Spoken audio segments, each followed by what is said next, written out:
I want to welcome all of you. I know that driving is sort of one of these hot button topics.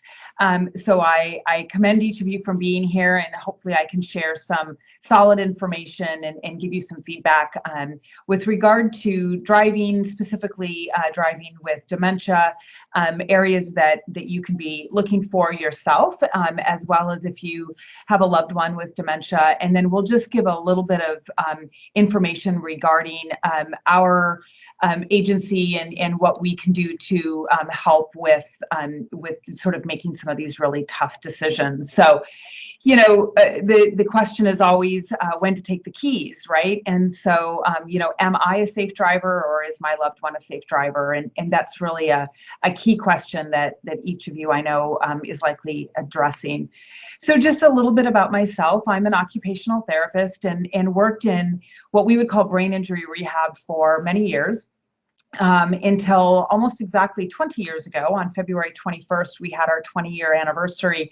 I went into private practice here in Tempe and decided to focus my therapeutic intervention in the community on driving. And so this is what I've been focused on for the last number of years. Our practice has grown. We have an office here in Tempe, and there's 3 of us doing evaluations here. We also have an office in Tucson. And then we're in Albuquerque and Las Vegas as well. So, this just sort of shows that being able to be safe on the road, no matter what the diagnosis is really something that's incredibly important, and that we've hopefully are out there in the community and helping to make these decisions when they're difficult, or also to enhance somebody's independence if they're not able to drive due to a physical disability and things like that. So, really, I want to sort of establish, why do we drive? And this really has nothing to do with age. When I was 16, I wanted to drive for independence, mobility, freedom, and socialization. And that really doesn't change throughout the different phases of our lives. And so even as an older adult, these same reasons are why each of us want to be able to drive. And, we could sort of define each of these, although in many ways they are the same for each of us. And in some ways, each of us have different reasons and different definitions of these 4 phrases. But in general, we're looking for independence to go when and where we choose. So we have a destination in mind. We don't want to have to wait for somebody else to take us or to go with us, or whatever that might be. But we want to have that level of independence to go where we want to and when we want to. The mobility to just move about in our community without restriction. So being able to jump into our car and go is really a lot of the mobility that we look for. And that's especially pertinent here on the West Coast. When I speak nationally, this isn't quite as big of an issue on the East Coast, it would seem. Particularly in large cities and things like that. Public transportation, of course, is much more prevalent. But here on the West Coast, this level of mobility is really important. The freedom to take your time and add a destination, or if that particular store didn't have what you were looking for, the freedom to be able to stop somewhere else. People will often say, I don't want somebody to be there with me when I'm meandering through, the mall or TJ Maxx or the grocery store, or whatever it might be. And so that freedom to be able to do what you want. And then, of course, socialization, socializing with friends, participating in community activities, developing new interests. These are all the reasons that any of us really want to be able to drive and maintain that level of independence, but also that privilege. So I'm not going to go into the details of this slide, but this really demonstrates all the skills that one needs to be able to have in order to be able to be a successful or a safe driver. And there's many more as well, but we look at some pretty significant skills that one needs to be able to have in the areas of vision, cognition, and motor function, or the ability to move. So of course, the motor vehicle department is highly focused on visual acuity, the the acuity of your vision with or without glasses or lenses. They also are overly focused on your peripheral vision as well. Those are the two areas that the motor vehicle department will assess when getting your license or maintaining your license. But in the end, although those are clearly important, there's a great deal of cognition and motor function that is required in order to be able to drive as well.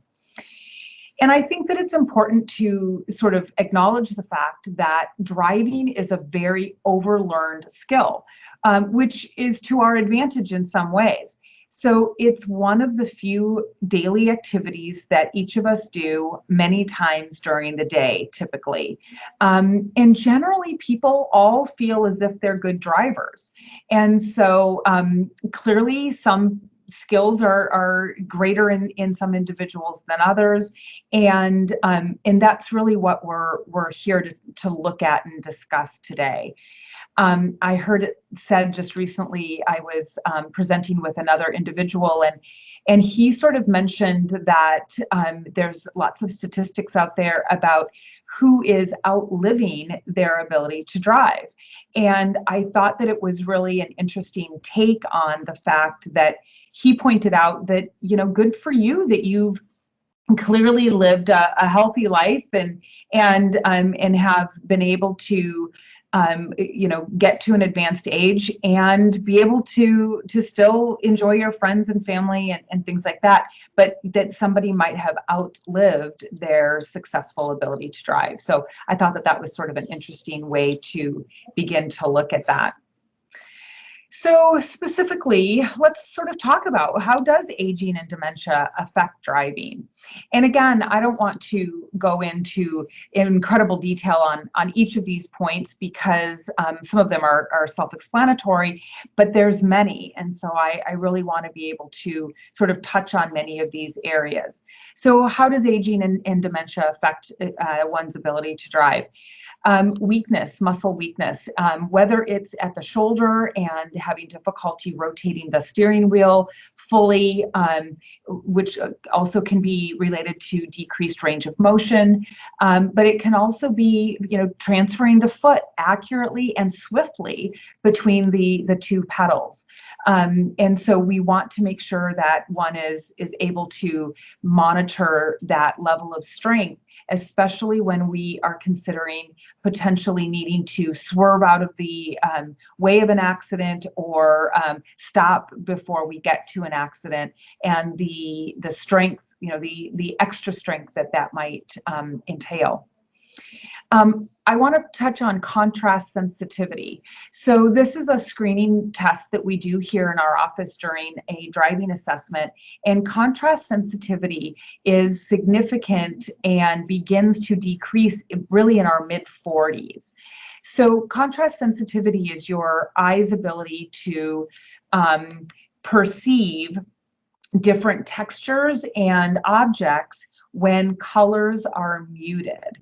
So today and many days here in Arizona, the sun is bright and we have few clouds, and so there's a great deal of contrast. You can see shadows, you can see the different colors of vehicles and whatnot. But when we get to times of the day such as dawn and dusk, those colors become very muted. The same thing can happen when we have a monsoon storm brewing and it's very cloudy and it may be noon, but it sort of feels like it's about 4:30 or 5 o'clock in the afternoon because the colors are all muted. That is contrast sensitivity. And if somebody has difficulty with contrast sensitivity, their ability to perceive objects in those muted colors will be impaired. Then if we look at cognition, the areas of memory, selective and divided attention, the speed at which somebody makes decisions, the speed of their processing, their judgment, prioritizing information, not being distracted by the fact that they're hungry and they just passed McDonald's, but rather that there's a bicyclist in the bike lane ahead of them. So these are all areas that are common in dementia that could be affecting one's ability to drive. So what are some of the warning signs that someone might want to be looking for, whether it's you that is concerned about your own driving, or if you have a loved one that you're looking at, and how safe they are? Some of the things that we want to be addressing, or at least beginning to keep an eye on, are these sort of warning signs. So for instance, if somebody is driving slowly, generally if it's more than 5 or even 10 miles an hour under the speed limit, that tends to be a warning sign for slowed processing of information. So if you normally would be driving 45 miles an hour, that would be the speed limit on a major surface street here in town, but you're driving, or this individual is driving 35 miles an hour. What's happening there is that they need to be able to slow down the information and as it's coming to them. So I would, just like anybody else, like to think that the speed limit is the limit that one drives. But the fact of the matter is that that isn't the case, and that generally if the speed limit is 45 miles an hour on a road, people are driving 50 miles an hour.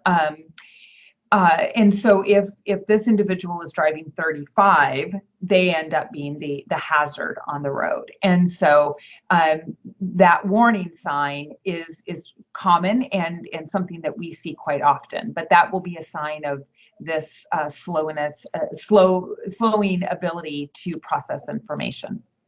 Not observing signs or signals from other vehicles or signage on the road, just not even knowing or being aware that it's there.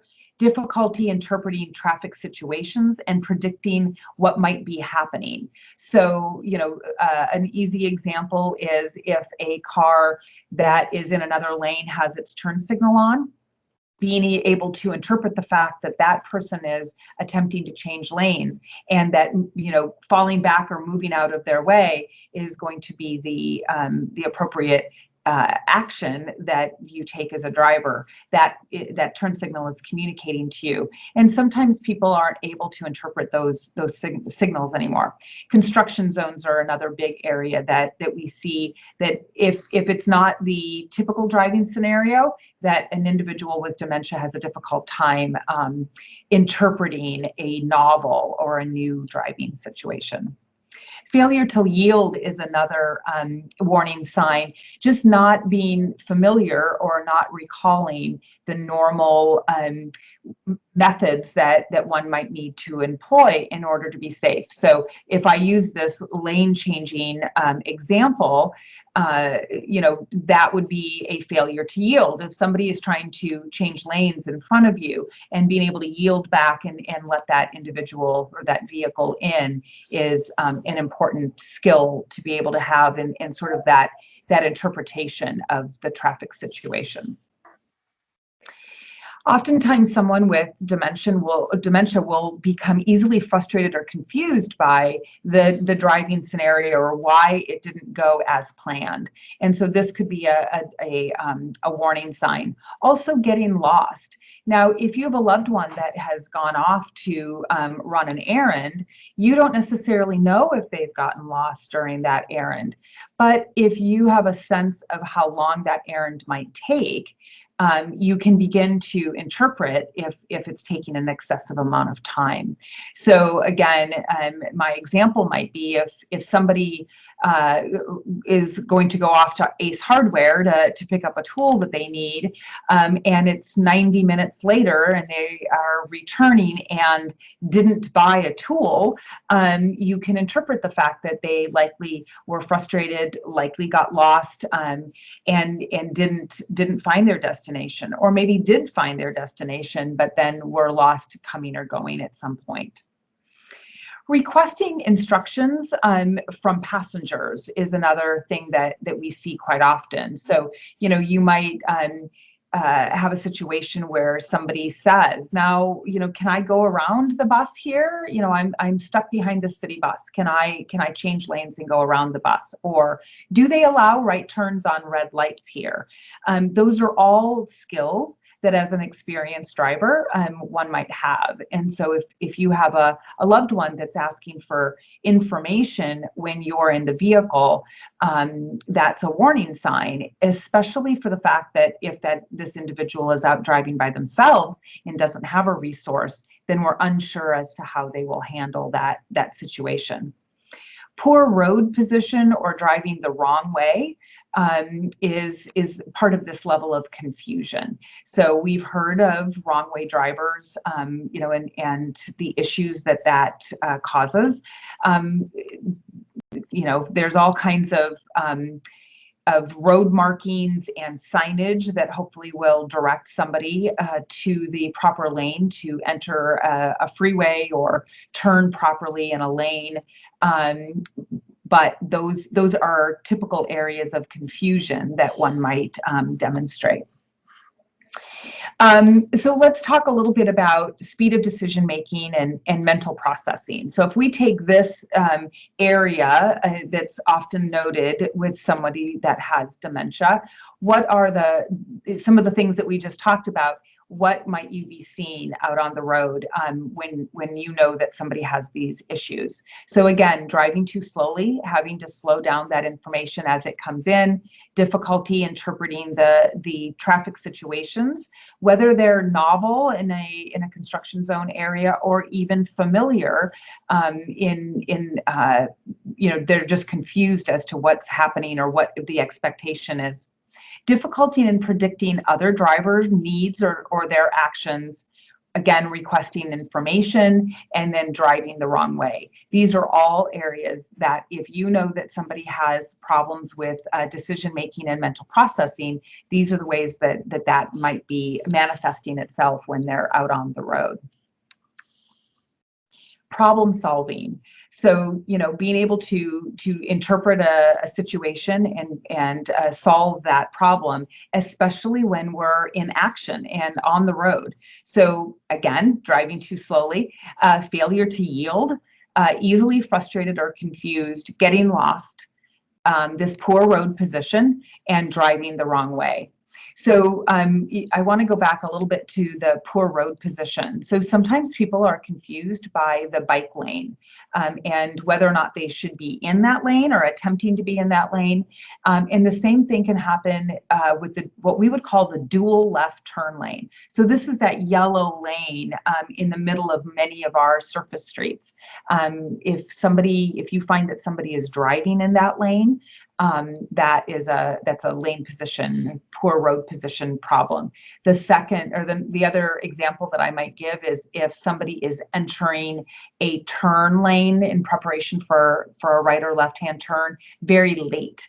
And so they're moving their car into that turn lane, but it's right before that intersection where you might expect that other people are already in that lane. We're going to talk a little bit about memory, and I've got a few different slides here because memory, of course, comes in many different forms. So if we look at short-term memory, really the brain's post-it note, when we look at how short-term memory will affect driving, there's again some of these warning signs or thoughts that I would give to you to be cautious of. So even forgetting to put your seatbelt on, this can be habitual, and they could always put their seatbelt on. But if somebody is forgetting to put their seatbelt on, that will be a memory problem. Recalling the posted speed limit after driving by a sign. So speed limit signs are interesting in that they are frequent but unpredictable. And so if somebody is unsure of the speed limit on a road, you can bet that there's going to be a speed limit sign, coming up. I will tell you that there's generally a speed limit sign following any major intersection. But if you were to ask somebody what the speed limit is and they were unsure of that, and that they just passed a speed limit sign, that could be a memory issue. Knowing where to go on a list of errands.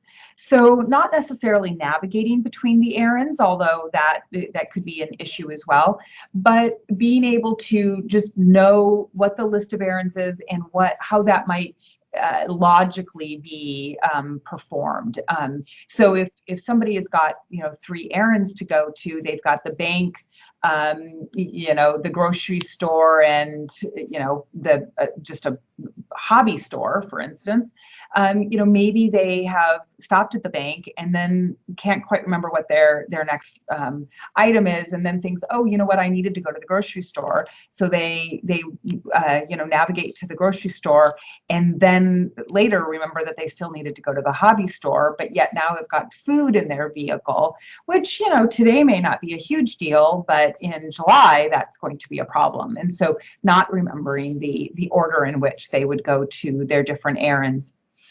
And then passing a bicyclist in the bike lane and doing that safely, but forgetting that bicyclist is there, and then making a right-hand turn, at a traffic light when we know that they should have been aware of where that bicyclist was. So I have to tell you, I found this cute little graphic. This is my reminder, and as we talk about memory, if there's any questions. Candace, do you have any questions for me in this first part of our presentation?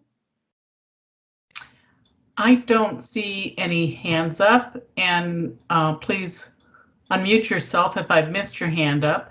And I don't see anything in the chat right now, so we'll give it just a few more seconds, give people a chance to put anything in they want to ask. I've got a few of these here as well, so as you have questions, just go ahead and raise your hand in there and we'll make sure we get them.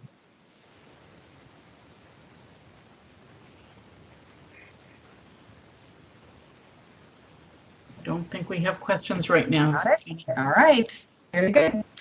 All right, so let's continue with our sort of indications of memory issues that one might be experiencing and how they'll manifest out on the road. So again, specific to driving, checking blind spots for a lane change, but then not remembering what there might have been in that blind spot.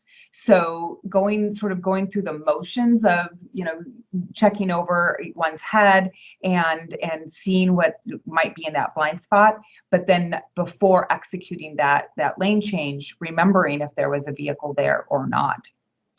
Using a turn signal, but then forgetting what the turn signal was for. Was I supposed to turn at this intersection, or was I executing the lane change? And so oftentimes that turn signal is, one is unsure as to what the reason for that turn signal was.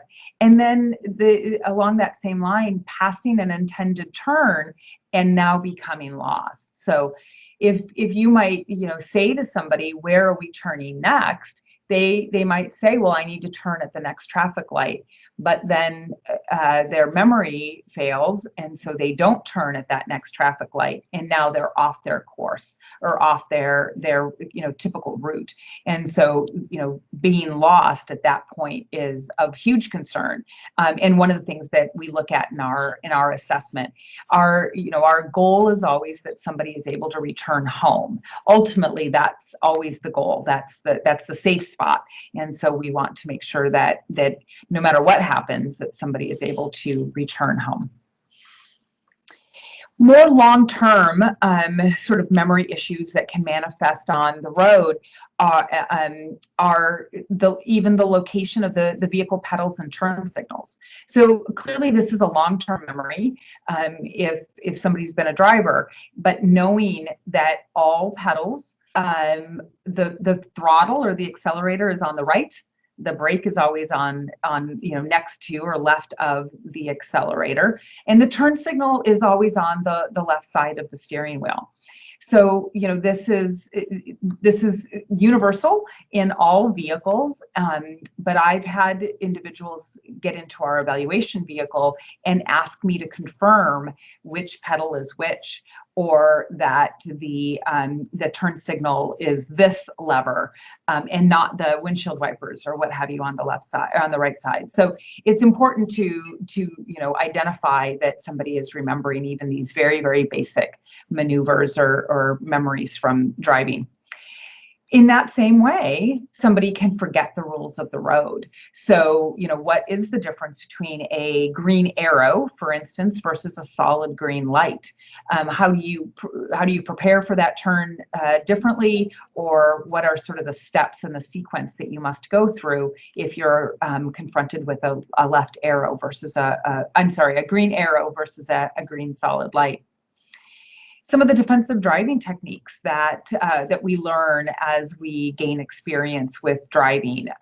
Some of the assumptions that one might need to make depending on other road users. So the defensive driving techniques that you will use when you're passing a semi-truck, for instance, versus a sedan. There's different things that defensively one might need to do differently between those two vehicles.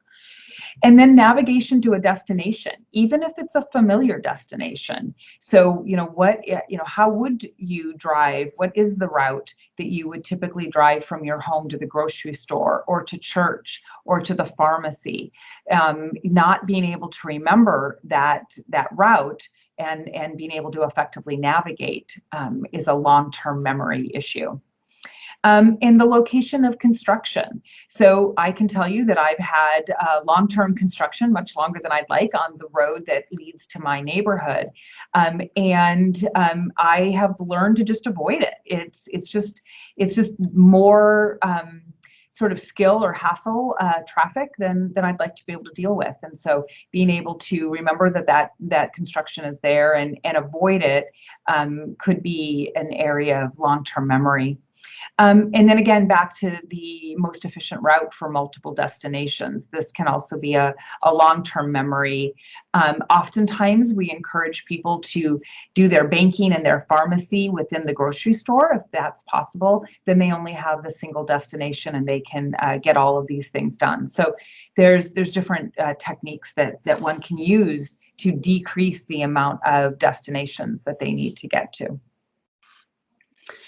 So I want to refer you to what's called the Clinician's Guide to Assessing and Counseling the Older Driver. This is a fairly easily found document. It's 300 pages, so please don't print. But the Clinician's Guide is managed and maintained by the American Geriatric Association. And so it used to be by the AMA, if you've heard me speak in the past, but for the past 4 or 5 years or so, it's been maintained by the Geriatric Association.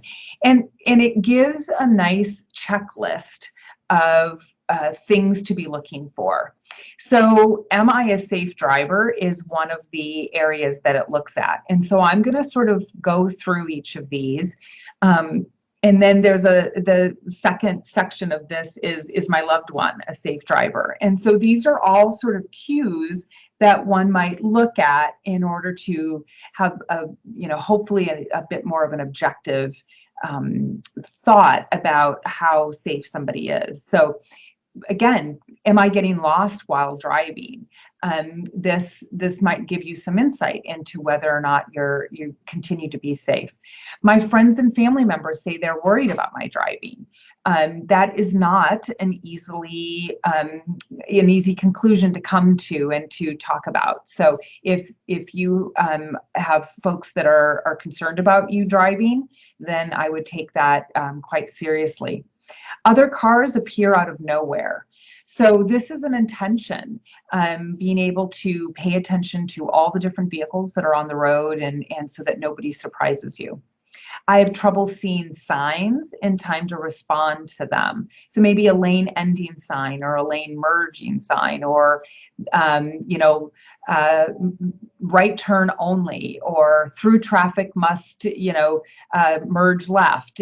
These are all the signs that require some sort of anticipation and action. The other thing is other drivers are too fast, and this goes back to the fact that you might be slowing down in your driving, and they're either driving the speed limit or, of course, a bit over as well. Other drivers often honk at me, so it's a little bit. People are impatient, and I've certainly had people honk at some of our clients during their assessments when I don't think that it's necessary. But generally, people don't honk. They may be frustrated that somebody is making a maneuver or things like that. But if somebody honks, that typically is a fairly aggressive, tact. And so if people are honking, that would be a concern. Driving stresses me out. If somebody is just stressed while doing any activity, they're also going to feel tired. So these two bullets sort of go together. I'm stressed. I feel tired when I get home after being out driving. And I've had some near misses lately. So, this could be this car that kind of comes out of nowhere, or, a moment when you feel like you have to slam on the brakes, things like that. So these sort of near miss sort of situations. I don't like driving at night. And this one is not necessarily related to dementia, of course. I don't particularly like to drive at night either, but it tends to be something that, as we age, driving at night becomes more difficult just because everything is just dark. Now, here in the city, that might not be as big of a problem, but it could be glares from the oncoming headlights, which is on this list as well. I've had more trouble parking lately, being able to maneuver a vehicle into the smaller space. Busy intersections bother me. That goes back to the level of stress and fatigue that one might feel when they're driving. Left-hand turns make me nervous. There's a lot going on in a left-hand turn. They are the most dangerous maneuver that each of us needs to make, and so always incorporating more right-hand turns than left-hand turns would be recommended. The glare from the oncoming headlights bother me. So again, that can be a vision issue, but also something significant if somebody is driving at night. And my medication makes me dizzy or drowsy. So we often hear that side effects can include dizziness or drowsiness, and clearly you want to not be out driving if you're having any of these side effects. I have trouble turning the steering wheel. So this goes back to that range of motion and strength that we talked about earlier. I have trouble pushing down on the gas pedal or the brakes.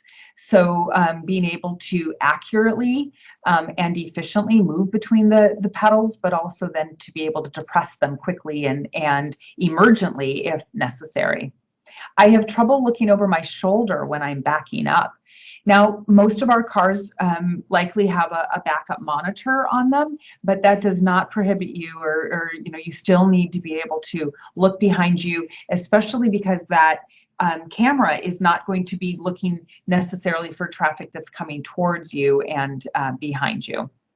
I've been stopped by the police for my driving recently. We occasionally will get a referral from law enforcement because somebody is concerned about one's speed, their decision making at during maneuvers, their level of confusion during a traffic stop, and things like that. And then that people will no longer accept rides from me. So this goes back earlier, we talked about that people might be coming to you and are concerned about your ability to drive, and at some point they begin to refuse refuse to accept rides and offer to drive you instead. All right, any questions so far? Yeah, Jenny, we have a couple in the chat. Are you Okay. able to read those on your screen, or do you want me to read them to you? If you can read them to me, that'd be easiest. Okay, so Jan had a couple questions. Her first one, what are the most common concerns that family report? I would say that the getting lost issue. that oftentimes people will say, you know, he was gone for 2 hours to go to the grocery store or to Ace Hardware or Home Depot or whatever, and it's just 5 miles from home.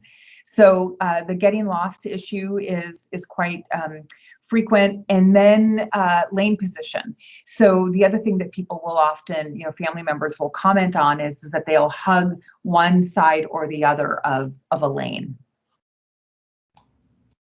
And how often do you see patients that are aware of the difficulties they're having when driving? Not often. You know, like I said, we all sort of feel like we're safe drivers, right? We all, it's a skill that we have practiced so many times that as our skills decline, it's not obvious. And so generally, people don't see their declining status, or they feel like they are self-regulating or self-restricting enough. But they sort of caveat that with, well, you know, I wanted to check out that new restaurant and it was, you know, 5 o'clock. And so I didn't feel like the traffic was going to be bad or whatever. And so they may self-restrict. You know, oftentimes people will begin to avoid driving at night or driving on the highway at those faster speeds, but oftentimes their skills are more declined than what they're identifying. And another question. So long-term memory in terms of driving would have to do with basic skills, such as when to accelerate and what side of the road you should drive on. But short-term memory may have to do with specific situations, such as where to go when running an errand or heading to a specific destination. Yeah, you know, there's lots of different examples of the different types of immediate and long-term and short-term memory. And, you know, it sort of, sometimes it can depend on, you know, the frequency at which somebody goes to that destination, whether it's a long-term memory or a short-term memory. But memory, you know, as a whole, can affect driving in many different ways. And of course, that's a common theme when thinking about somebody driving with dementia. How would you differentiate between someone who's careless or non-confident driver versus someone who may have dementia? Well, that's a great question. You know, generally, if you're being assessed, I'm sitting there with my, you know, papers assessing you, and you're a careless driver, you still know the rules of the road and the appropriate ways to drive. And so if I'm sitting there testing you, you will, you know, as they say, step it up and be able to demonstrate those good skills. You're just careless. You just, you know, have got bad habits, but can compensate for those when I'm testing you. If somebody has dementia, they're really not able to perform in the proper, you know, skill areas because the dementia is interfering with that. Does that make sense?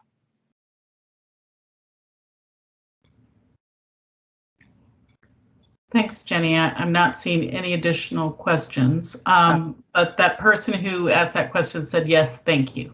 Perfect. Awesome. Okay. All right. We're going to continue on. So again, looking back at the clinician's guide to assessing and counseling the older driver, this is the caregiver end of things, or you know, you're concerned about a loved one. So these are the sort of things that you might be looking at if you are concerned. So again, forgets to buckle up their seatbelt, doesn't obey stop signs or traffic lights.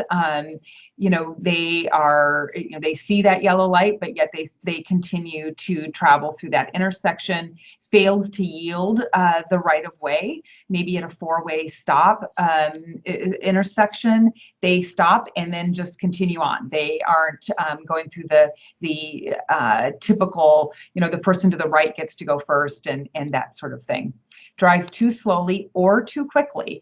You know, there are some folks that, you know, we've talked a lot about that, you know, individuals that drive too slowly, but some people are impulsive and will begin to drive quite quickly as well, or maintaining, you know, the speed limit in situations that don't account for that. Maybe there's a, you know, a bicycle group on the side of the road in the bike lane. Well, you might slow down in that situation until you've passed them. So they might be driving too quickly and are just inappropriate. So often gets lost even on familiar routes and stops at a green light or at the wrong time. So they've seen the red light ahead, and in the meantime, since they've gotten, you know, as they've approached the traffic light, it's turned green, but they still are remembering that it's red, and so they end up stopping at this traffic light. They don't seem to notice other cars, walkers, as in pedestrians, and bicyclists on the road. So they just aren't paying attention. Their divided attention is not allowing them to be able to pay attention to these other road users.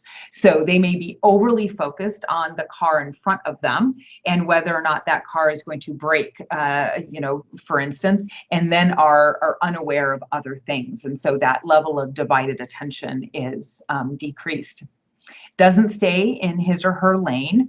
Again, this is common, that they are, you know, especially on curbs and things like that. But even their, you know, maybe their attention is taken to something on the side of the road, and then they veer over that direction. Is honked at or is passed often.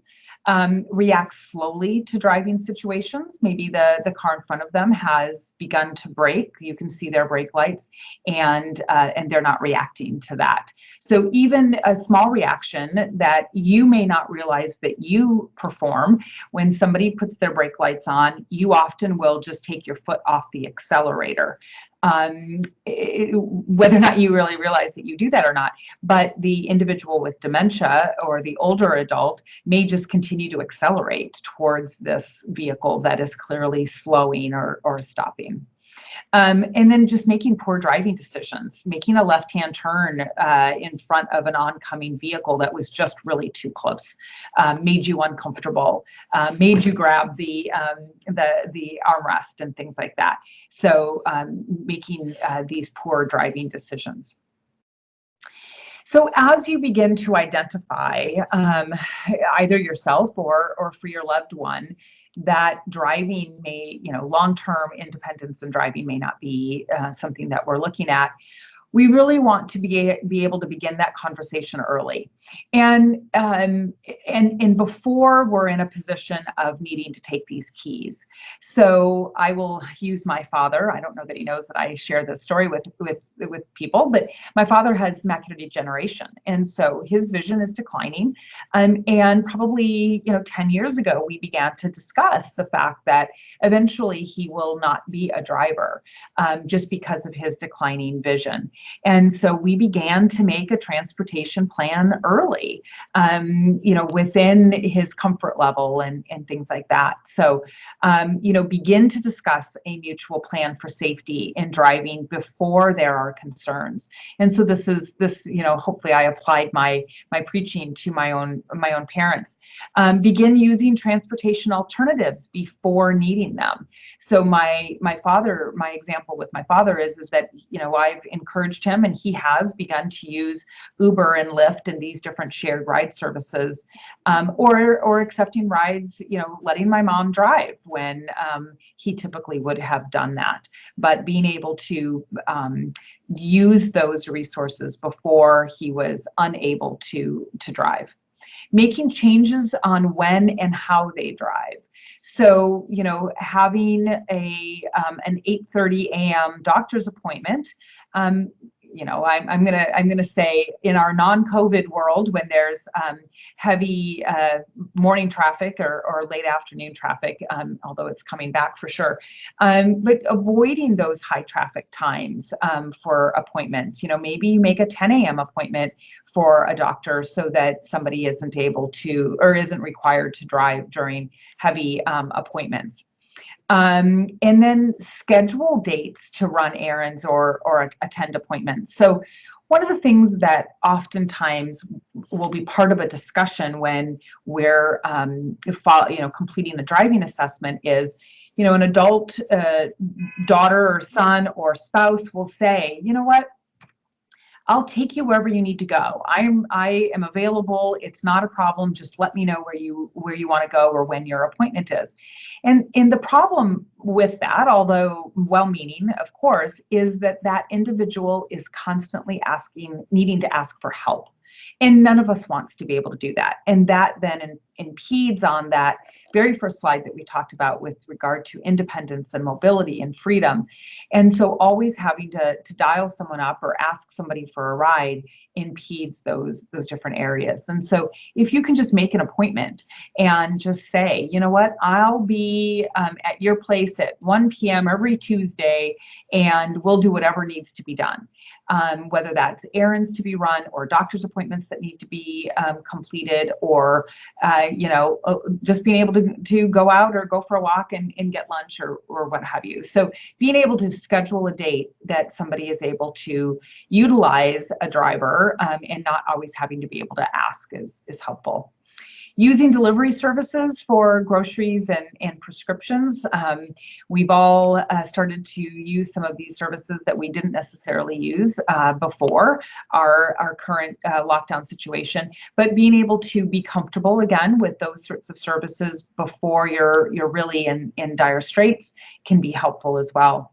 And then identify others to attend the same social events. Now, whether or not that's a friend that can take you to church, or a walking buddy that goes to the same park, whatever it might be, but being able to begin to identify some folks that can be helpful with rides to these different destinations. Then eventually there becomes this moment when you feel like there is a specific time that we need to begin to discuss concerns about one's ability to drive. And so I've got some ideas here. So don't give examples of somebody's poor driving habits while they're driving. This might seem a little bit obvious, but not pointing out some of your concerns while they're behind the wheel goes back to that level of frustration and confusion that they could experience. Give examples of your concerns while you're at home. Such as, it took you 90 minutes to go to Ace Hardware at the corner the other day. That concerns me. Noting dings or dents or scratches in the car, any fender benders that they might have had, running the stop sign, maybe, one time when you were all driving together, or late braking. The car in front of them is braking and they're not reacting as quickly as you would have thought that they should have. The other thing is to make these concerns your own. So my example here is to say, I am concerned about your safety when you're driving, versus saying you are not a safe driver.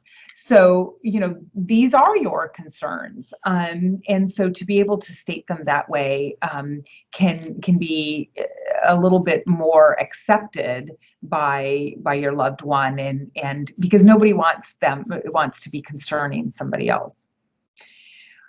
But all that said, I would anticipate a negative response. Any lifestyle change is difficult.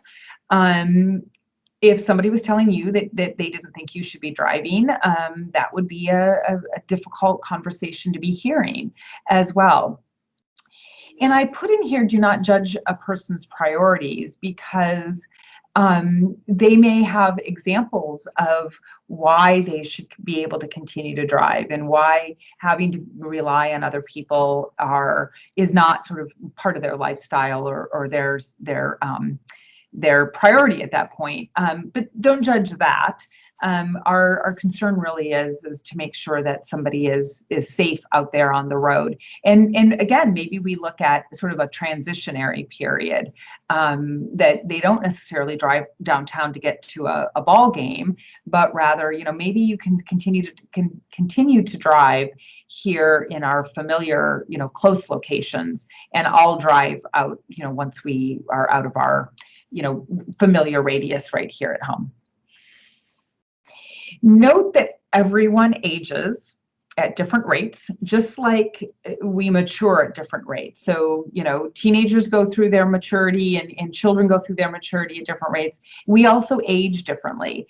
One of the common questions that I get is, shouldn't anybody over the age of 60, let's say 75, be tested? And I would tell you that is not a number that I've ever been able to identify in 20 years of practice. There are plenty of people who are 62 who do not have the skills to drive. I'm sure somebody is thinking, hey, there's plenty of people that are out there that are 35 that shouldn't be on the road. But there's plenty of people that are 80 and doing quite well. And so we all age at different rates. And so to say that, somebody else gave up their driver's license or is still driving, but yet you shouldn't be, is a difficult conversation to be having. Remind this older individual that you're talking to that it's common to make changes as they're aging. We make changes to our bedtime, the meals that we're eating, and driving, really, in the end. So there's lots of different things that as we age, we need to be able to make adjustments to, and driving's a big one as well. And understand the level of importance that driving has to one's self-esteem and really their ego. I have had people over the years say to me, look, I won't drive, but please don't take my driver's license away from me, because there's a great deal of ego that's attached to that level of independence and mobility in our community. So it's important to remember that level of commitment to their driver's license, and know that this loved one will likely become defensive and upset and concerned about why you want them to stop driving. Oftentimes we hear well, they want my car. They want the money that my car will have. So, be prepared that this individual may begin to try and figure out an ulterior motive that you could have. All right, I think this is one more question period that I put in here. Anything? I don't see anything right now, but if somebody has a question, if you want to raise your hand or type it into the chat function right now.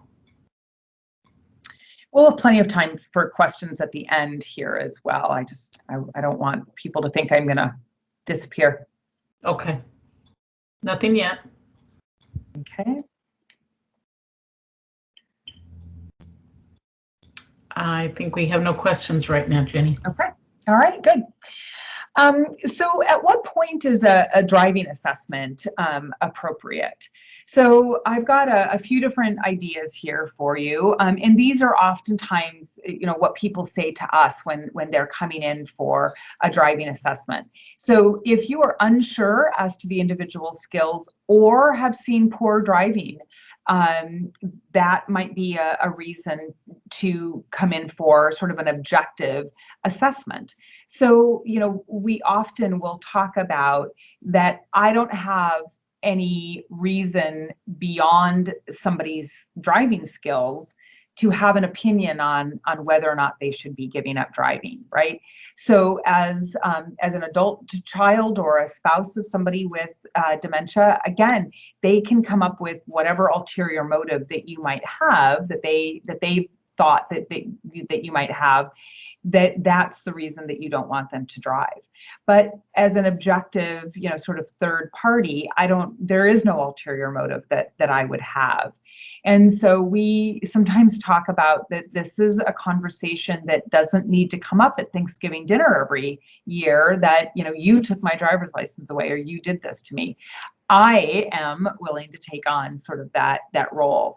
And so if you're concerned about somebody's driving or are just not sure, if they should be continuing to drive, then we can be helpful with that. And I sort of already stepped on this one. The individual would like an independent opinion of their driving skills, and I can tell you that sometimes an individual is driving okay. They are at an acceptable range of being able to drive. Maybe they aren't the spectacular driver that they were 10 years ago, but they are driving well. And sometimes that is just a comfort to a family member that it takes out the emotion of it, right? You have an emotional attachment to this person, and therefore maybe critical of the skills that they're demonstrating, whereas I don't have that emotional attachment that at the same level that you might. There may be a need to restrict driving to daytime only, a radius around the home, or adaptive equipment might be helpful. So, we see plenty of people here in our office that require some sort of adaptive driving equipment to allow them to operate the vehicle. That generally is not something that we go with regard to somebody with dementia, mainly because of the learning and memory that would require. So I put that in there as a very casual recommendation. It could be something with regard to steering or something like that if we've got decreased range of motion or strength at shoulders and elbows.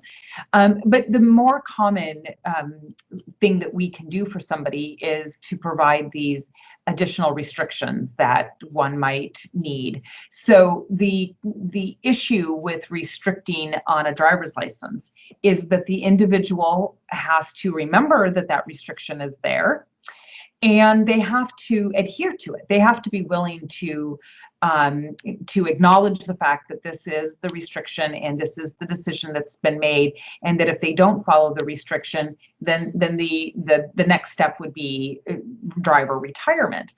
So you have to sort of read whether or not that is really going to be a solution, but it is an option in some very specific situations.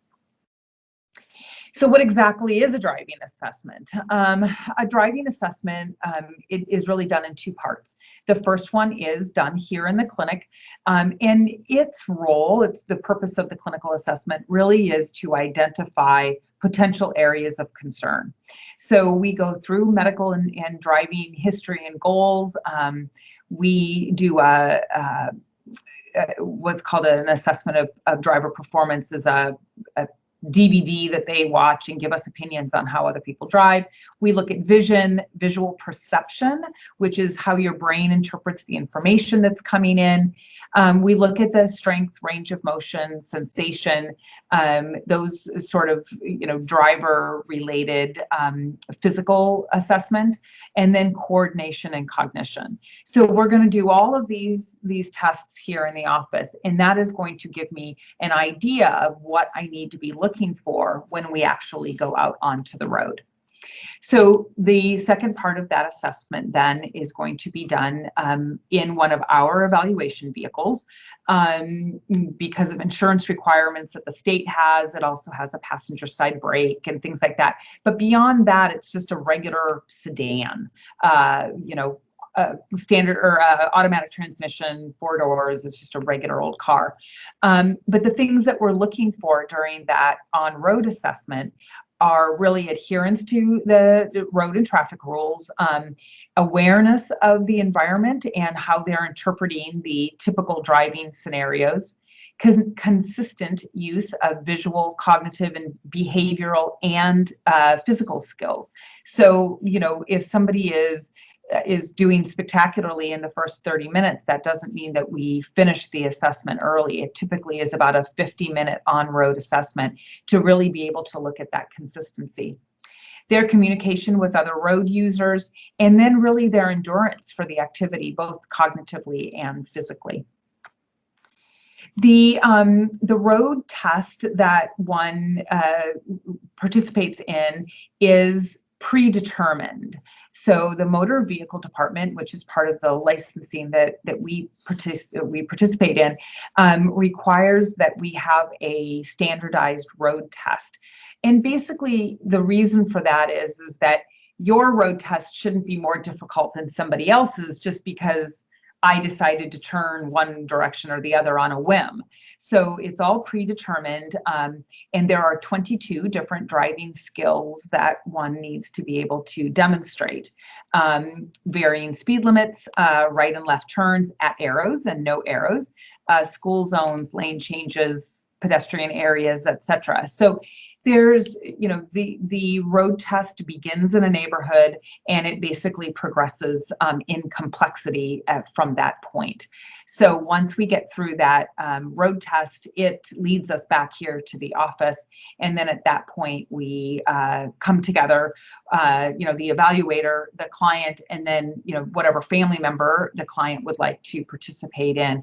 And then that recommendation is given as to what the next steps would be with regard to driving, whether that is you drive great and I think that you should use your turn signal more, or whatever recommendation there could be, but that no further recommendations are needed. Oftentimes a recommendation might include a reassessment in 1 or 2 years depending on the progressiveness of the dementia. And often is left up to the physician because the physician has a much more acute, knowledge of the level of progression of the diagnosis.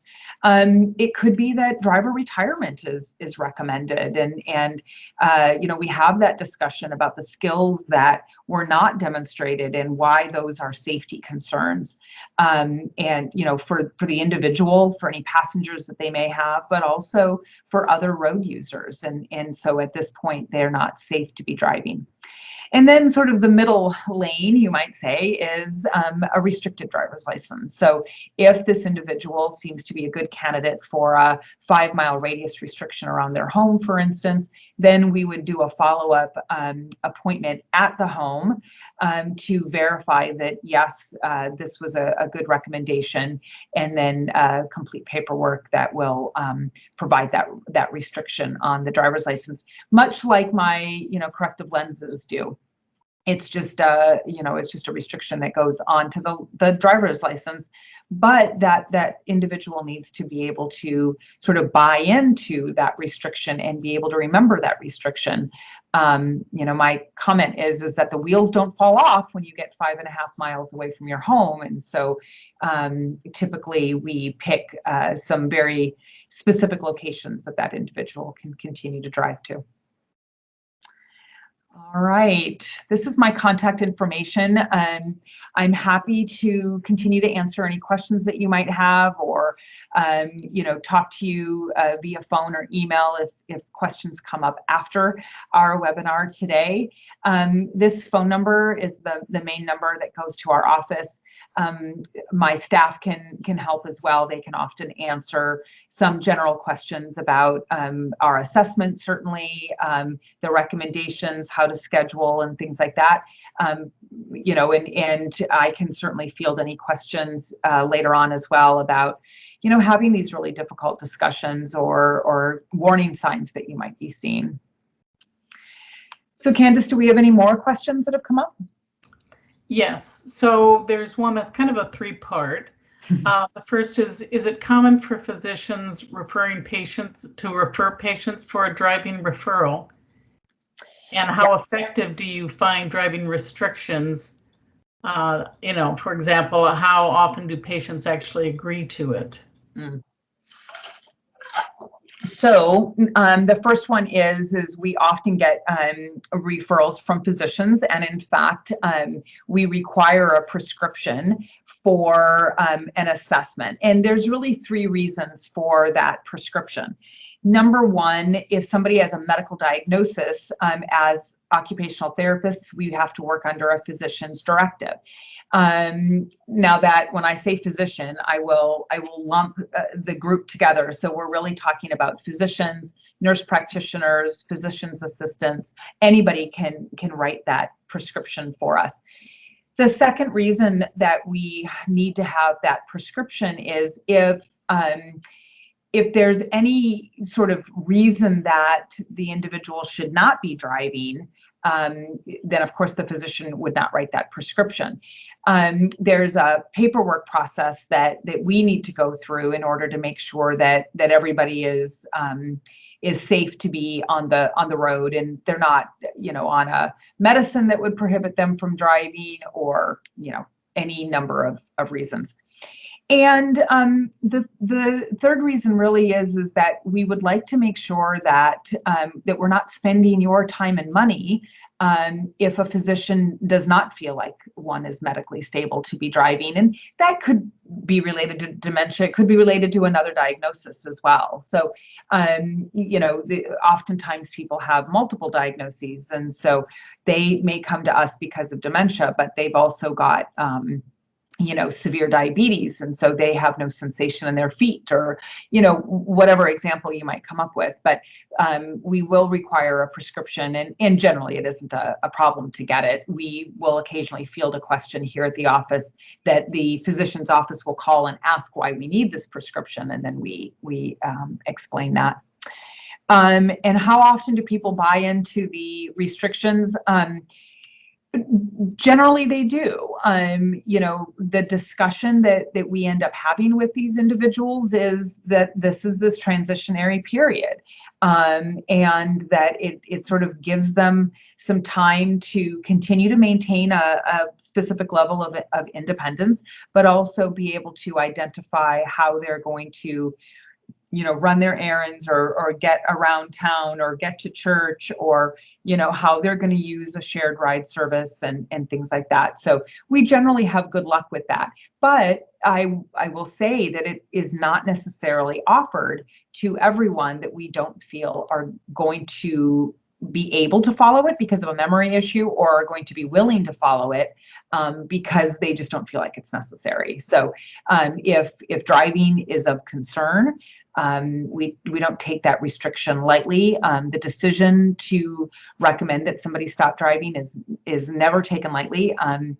is always a difficult day here at the office to know that we've had that impact on somebody. Because we're all aware of that isolation, and how it can affect one's diet and mental health, and their general overall physical independence, but yet also just their general health. So also part of that, how often does the patient not agree to the road testing, and then what do you say?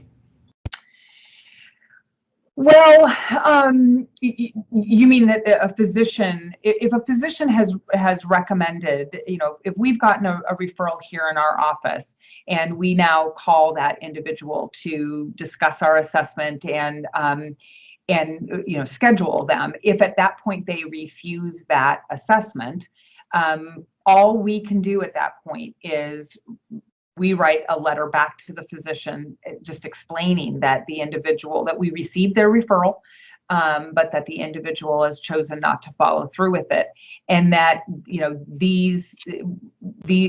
now it's back in his court, the physician's court at that point, and that if he chooses to report that individual to the motor vehicle department and what have you, we've got a couple of different things that they can do depending on their level of concern about that person's ability to drive. Okay, great. Another question: after addressing their concerns, how should someone respond to their loved one who may feel like their freedom is becoming restricted and may not want to relinquish those driving rights? Well, I would first tell you that driving is not a right. Driving is a privilege. And this is why we test our young people. We need to be able to know that they are safe to be driving. And we've all got examples of why that should or should not happen. But it is not a right to drive. And that is a conversation that we often have. This is really a privilege in order to be able to drive. And if one is not able to perform that skill, at a high level, you know, there's significant ramifications of that. So you know, I would recommend that you begin to look at what sort of things that you need to do, and you know, in regards to finding alternative transportation resources for them. Now, if somebody is refusing an assessment or refusing any, you know, suggestion that you're trying to make, there's a couple of different ways that you can go about that. Clearly talking to your physician and identifying the fact that they may not be medically stable to be driving, they have a medical diagnosis, that maybe they need to be referred to the medical review program of the motor vehicle department, which is not something that we've gone into in detail here, but when you sign for your driver's license, part of the little small print that you're agreeing to there is knowing that the motor vehicle department has a department within it called the medical review program. And the revised statute says that if you have been given a diagnosis or have a condition that could affect your ability to drive, you have to notify the motor vehicle department. Now, unfortunately, that does not happen nearly as often as it ought to or needs to, and it is one of the things that we go through when we see clients here in the office. But the physician can submit what's called a medical examination report to the motor vehicle department, which will trigger a letter to the individual that will require them to come in and take a road test with the motor vehicle department. Now, I will tell you right now, I'm not positive where they're at with that process related to COVID, but that's how that's supposed to work, and I believe it still continues to work in that manner. Now, if you have a physician that is concerned or unsure of this process or his willingness to become involved, there is a form that you can contact our office about or find on the motor vehicle department website called I should know this off the top of my head. It's just not the form that we end up using. It's something about a driver concern form. I apologize for not knowing that exactly. But this is a form that really is used by community members to basically report that you have concerns about somebody's ability to drive. And once submitted to the motor vehicle department, it again will trigger this letter. Now, there's some language on that form with regard to the fact that, you know, you can't be, you know, reporting your neighbor whose dog barks too much. You know, I mean, you have to have some sort of due diligence and reason that you are concerned. But that form is also available. And again, I apologize. It's just not a form that we end up using. We end up using the medical examination report. And so, but we have that form here in the office. We could send it to you via email, or you can find it on the motor vehicle department website. Did I answer the question? That was a lot of information. That was good. Yeah. What does an assessment cost? Here in Arizona, the assessment is going to be $642 for the clinical and behind the wheel assessment. So when you make an appointment, once you've got your prescription for the assessment, you call here into the office and they will begin an intake. We do require a $50 deposit to make the appointment. And then that $50 goes towards the balance of the assessment on the day of the appointment. Okay, so another question we have is, if a person is clearly not safe for the road but refuses to see it because they have dementia and lack of insight, can you just take the keys away? I can't. And part of the reason that there is an on-road component to the assessment is that, you know, I can do I should say, done assessments and thought this is not going to go well on the road. Although I've also had assessments where the clinical assessment is not going well and they do fine on the road. And so there's a reason that there's an on-road component to that. But it's a very hard discussion or argument to have if I've never actually seen someone drive. So, if I am here in my office and I'm completing the clinical assessment, and from that information say, look, I don't think you should be driving, I'm going to recommend driver retirement. The obvious argument is, but you've never seen me drive, and so how do you know? Which is a fair argument. And so it's not, that's not how our program works. If we're in that situation, we take them to a parking lot. Because the risk is, there's a bit of a risk analysis there that happens as well. So we would start in the parking lot and begin to determine that as well. Now, even if somebody shines during their clinical assessment on the day of the appointment, we will often, in this situation with dementia, ask for an additional appointment at a different time of day to make, to go back to that consistency piece. So if somebody wants to have an afternoon appointment because they know that they're best in the afternoon, we would do a follow-up behind the wheel only session at, for instance, 9 a.m, because we want to make sure that they're consistent in their skills, or that they didn't just have all their stars align during that initial assessment. So, but there are things that you can do with regard to taking the keys, selling a vehicle, hiding the keys. Some of these things become very difficult to do. You don't necessarily want to be deceptive, but it's also a huge, safety concern if somebody is out there and runs a red light, or gets onto the interstate going the wrong direction. I mean, we've heard of these stories, and so sometimes that takes a great deal of action on your part.